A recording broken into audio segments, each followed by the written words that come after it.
ایک ریاست کے بادشاہ نے یہ اعلان کروایا کہ کل صبح جب میرے محل کا مرکزی دروازہ کھولا جائے گا تب جس شخص نے بھی محل میں جس چیز کو ہاتھ لگا دیا وہ چیز اس کی ہو جائے گی۔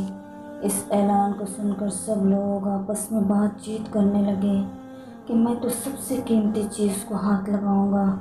کچھ لوگ کہنے لگے میں تو سونے کو ہاتھ لگاؤں گا، کچھ لوگ چاندی کو، تو کچھ لوگ قیمتی زیورات کو، کچھ لوگ گھوڑوں کو، تو کچھ لوگ ہاتھی کو، کچھ لوگ دودھ دینے والی گائے کو ہاتھ لگانے کی بات کر رہے تھے۔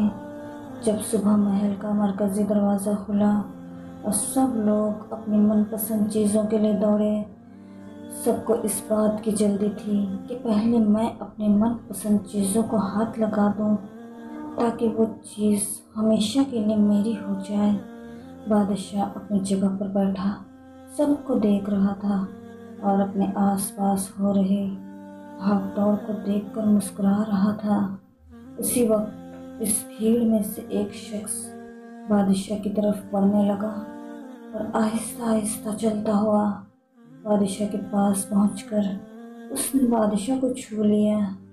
بادشاہ کو ہاتھ لگاتے ہی بادشاہ اس کا ہو گیا اور بادشاہ کی ہر چیز بھی اس کی ہو گئی۔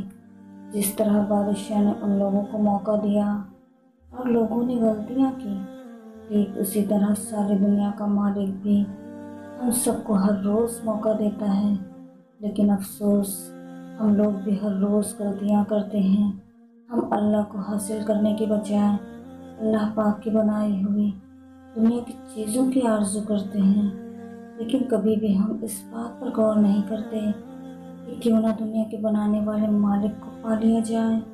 اگر مالک ہمارا ہو گیا تو اس کی بنائی ہوئی ہر چیز بھی ہماری ہو جائے گی۔